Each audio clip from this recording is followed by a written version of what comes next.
की संभावना थी, वो जंग किसने रुकवाई आपको बताऊंगा। उससे पहले देखिए जरा, भारत में खामनेई के समर्थन में प्रदर्शन हो रहा है। ये लद्दाख की तस्वीर कारगिल की आप देख रहे हैं।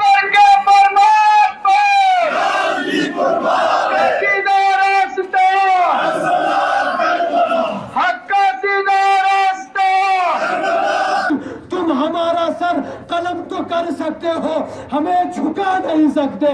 लब्बैक या खामनेई, लब्बैक या खामनेई, लब्बैक या सिस्तानी। दूसरी तरफ देखिए, एक और तस्वीर जम्मू कश्मीर के बडगाम से आई, जहां शिया समुदाय के लोग सड़कों पर उतरे और खामनेई के लिए प्रदर्शन किया। हम तुम्हारे साथ हैं, हम नहीं रहमान, अमरीका साथ है, हम तुम्हारे साथ हैं, अली कुर्बान है, हम तुम्हारे साथ। दूसरी तरफ एक और तस्वीर आई कश्मीर से, श्रीनगर में भी लोग सड़कों पर उतरे। जम्मू कश्मीर से खासतौर से खामनेई के समर्थन की तस्वीरें आई।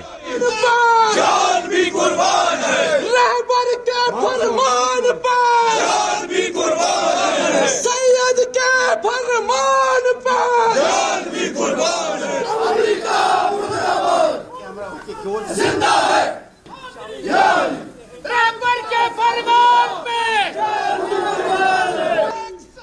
तो शिया समुदाय के लोग हैं, वो आयतुल्लाह खामनेई को अपना नेता भी मानते, धर्मगुरु भी मानते हैं। लेकिन इस बीच जो जंग की संभावना थी, वो जंग रुकती हुई नजर आ रही है।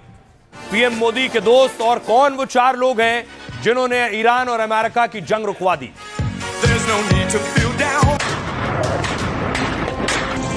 ईरान में हिंसा का तांडव हो रहा था। दोनों ओर से हमले और पलटवार की जुबानी जंग शुरू हो चुकी थी। उपद्रवियों को फांसी पर लटकाने की तैयारी में थे खामनेई, तो दूसरी तरफ ट्रंप किसी भी वक्त बम गोले बरसाने को बेताब थे। लेकिन तभी पुतिन ने बस दो फोन घुमाए, एक इजरायली प्रधानमंत्री नेतन्याहू को और दूसरा ईरानी राष्ट्रपति पेजेश्कियन को। मोदी के दोस्त पुतिन ने शांति का संदेश दिया, तो मुस्लिम मुल्कों ने भी ईरान को ट्रंप के क्रोध से बचा लिया। जंग की आशंका खत्म हो रही है, लेकिन धमकियों का दौर चालू है। राष्ट्रपति को आज ये जानकारी मिली है कि कल होने वाली 800 फांसी की सजाएं रोक दी गई हैं।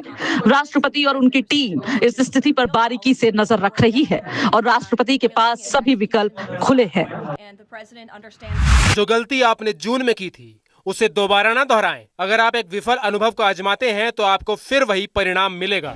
ईरान हो या अमेरिका, पर्दे के पीछे बातचीत कर रहे हैं और सरेआम एक दूसरे को सबक सिखाने की धमकी दे रहे हैं। लेकिन ट्रंप के संभावित अटैक प्लान पर बड़ा ब्रेक लग गया है। तो क्या ईरान बाल बाल बच गया है?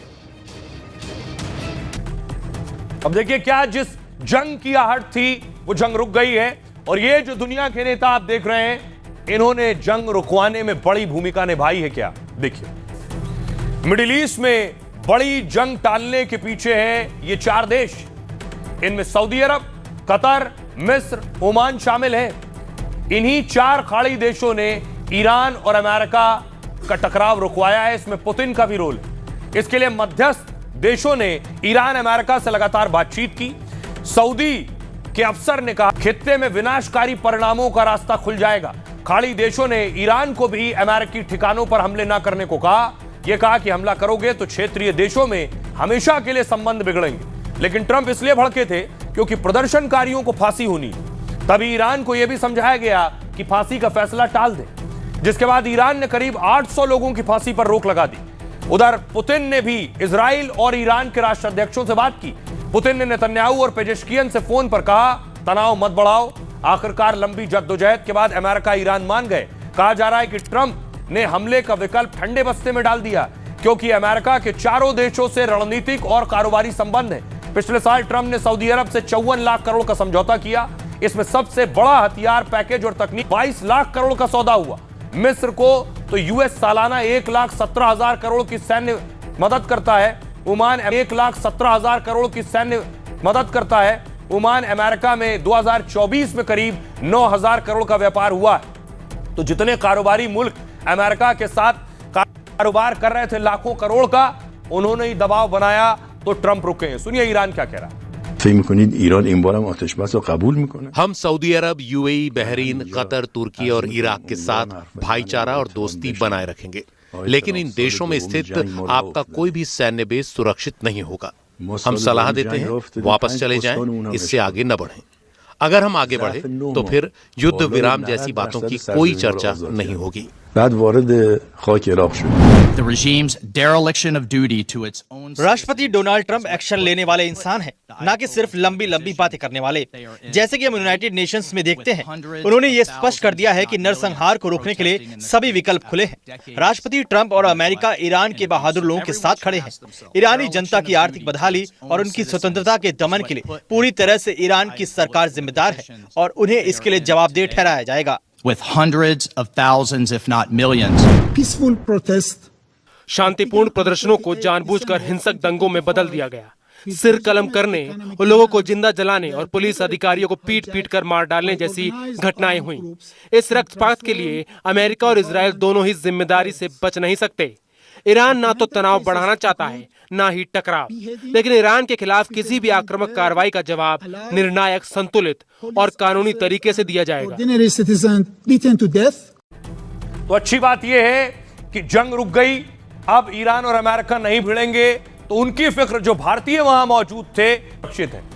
उन भारतीय लड़कियों ने बाकायदा वीडियो बनाकर अपने माता पिता को संदेश भेजा है, क्योंकि वहां इंटरनेट नहीं चल रहा है, कि हम यहां सुरक्षित हैं। University of Medical Science. We are in Iran. We are safe here. The university is fulfilling all our demands. So please, the parents, do not panic. We will contact you as soon as our internet facilities will be restored. So for some. अब देखिए जरा क्या करते हैं जो भारतीय Iran जाते हैं और क्या कह रहे हैं वो। ईरान में जिनके भी घर वाले रहते हैं वो निश्चिंत रहें, क्योंकि फिलहाल ईरान अमेरिका में तनाव कम हो रहा है, यानी किसी तरह के हमले की आशंका ना के बराबर है। संभावित युद्ध टल गया तो भारतीय प्रवासी भी सुरक्षित हैं। खुद छात्राओं ने ईरान से वीडियो जारी कर अपना संदेश दिया। उन्होंने कहा कि उनके जैसे छात्र छात्राएं ईरान में सुरक्षित हैं। छात्राओं ने कहा ईरानी यूनिवर्सिटी में उन्हें सहयोग मिल रहा है, लेकिन ईरान में रहने वालों के लिए परिजन जो भारत में वो परेशान है, क्योंकि ईरान में इंटरनेट बंद होने से संपर्क नहीं हो रहा है। ऐसे में कई लोगों की बातचीत नहीं हो रही और चिंता बढ़ रही है।